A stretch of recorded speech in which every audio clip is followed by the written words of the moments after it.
This method provides a new potent tool in the field of protein modification, enabling the facile and efficient generation of antibody-drug conjugates. The main advantages of this technique are the ease of handling, the high yield of antibody production, the speed of the cyclodation reaction, and the stability of the linkage formed. Begin this procedure with growing hex suspension cells as described in the text protocol. When a density of 2.5 million cells per milliliter is reached, prepare a fresh solution of the cyclopropene derivative of lysine, or CPK, in 0.1 molar sodium hydroxide.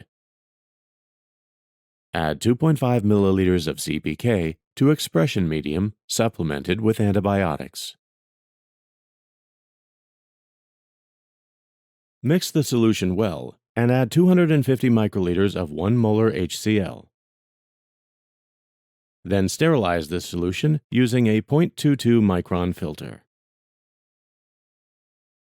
Now centrifuge 125 million cells at the target density for 5 minutes at 500 times G.